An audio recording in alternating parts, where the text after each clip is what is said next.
Врлево е село на 15 километри југозападно од Скопје, со повеќеслојна неолитска населба кај местноста Церие. Археолошки истражувања во периодот помеѓу 1982 и 1985 година, како и помеѓу 2000 и 2004 година, вршел Музеот на град Скопје. Во напластените културни слоеви во дебелина од 4 метри и на површинска опфатеност од над 4 хектари се содржат 6 хоризонти на живење низ кои се следат сите манифестации на македонскиот неолит.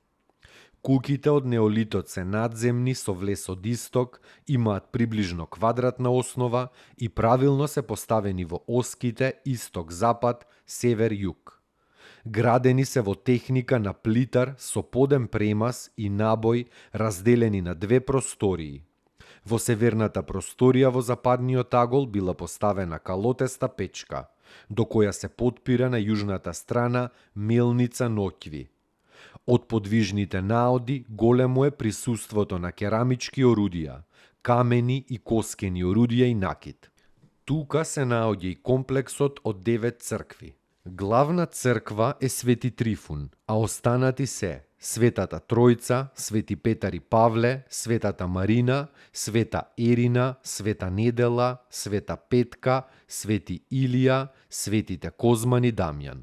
На ова место имало уште 2 манастири, но се уште не се откриени темелите, разрушени уште за османлиското владење. Град на солидарноста. За кратко време по земјотресот Скопје прерасна во градилиште.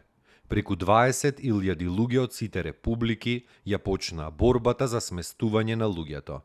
За кратко време никнаа 18 населби. Населбата Драчево прими 15.000 луѓе, чии живеалишта се дело на градежниците на Србија. Вредните раце на градителите од Хрватска ја изградија населбата Маđари за 10.000 жители. Дело на словенечките градители е населбата Влае за 5.000 жители, а босанците и херцеговците ги подигнаа населбите Бутел 1 и Ѓорче Петров 2. Градителите од Црнагора ја изградија населбата Лисиче, а македонските населбите Пржино, Тафталиџе и Водно. Белграѓаните ја подигнаа населбата Козле за 5.000 жители, а единиците на ЈНА населбата Аеродром која прими 10.000 жители. Секоја зграда, булевар и улица во Скопје се е споменик на солидарноста. Тешко е каде било во светот да се најде град во кој 82 земји оставиле нешто. Многу згради се изградени благодарение на фабриката за монтажни елементи Карпош, подарок на народот и владата на Советскиот сојуз. Таа годишно градеше 1200 стана. Таму е Скопје, град мој љубав лише, што ми расу тесни. Вечно